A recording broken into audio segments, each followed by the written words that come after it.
Nous allons maintenant observer une troisième façon de créer des pages à partir d'une structure. Une structure peut être utilisée si vous désirez créer des pages qui appartiennent à un document volumineux ou dont la table des matières est déjà créée. Prenons l'exemple, nous allons aller dans la section Wiki. Déroulons le menu et allons dans Structure. Nous allons donc créer une forme de table des matières ou d'index. Nous allons donc utiliser un mot Wiki pour identifier la structure, ici table des matières. Donc j'ai mis une lettre majuscule pour chacun des deux mots, sans espace. J'aimerais un premier chapitre qui pourrait s'intituler Introduction. J'aimerais un deuxième chapitre qui serait composé des mots de bienvenue. Maintenant, j'aimerais un sous-thème à ce chapitre où j'aurais le mot de la présidente, mais aussi le mot de la directrice générale. Imaginons maintenant que j'ai différents travaux sous forme de rapport annuel. J'aimerais une sous-section à ce nouveau chapitre qui serait les rapports annuels de 2006. Maintenant, sous ce thème, j'aimerais les rapports annuels liés au monde communautaire. J'ajouterais aussi ceux du monde corporatif. Finalement, je désire avoir une conclusion à ma table des matières.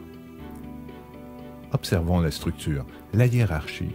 J'ai un premier chapitre intitulé Introduction, un autre chapitre qui s'intitule Mots de bienvenue, où je retrouve en sous-thème les mots de la présidente et les mots de la directrice générale.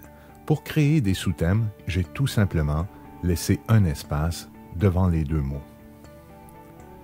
Si maintenant je vais à Rapport annuel, j'ai laissé un espace devant la phrase Rapport annuel de 2006. Ainsi, j'ai créé un sous-thème à Rapport annuel.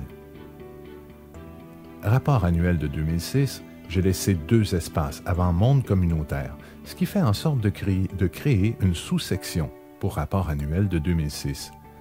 J'ai fait de même pour Monde corporatif, deux espaces, créant une sous-section à Rapport annuel de 2006. Finalement, conclusion, sans espace, crée un nouveau chapitre. Nous allons appuyer sur « Ajouter une nouvelle structure ». Si maintenant je regarde dans cette section « Structure », j'ai ma nouvelle structure « Table des matières ». Si j'appuie, je peux maintenant valider l'ensemble des pages ont été créées. Regardons maintenant si la hiérarchie est telle que nous l'avons souhaité.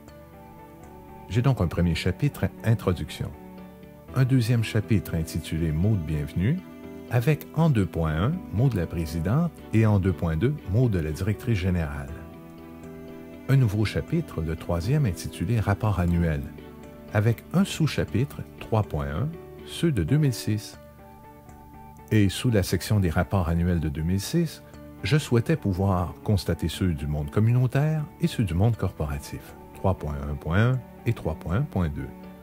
Un dernier chapitre intitulé « Conclusion ».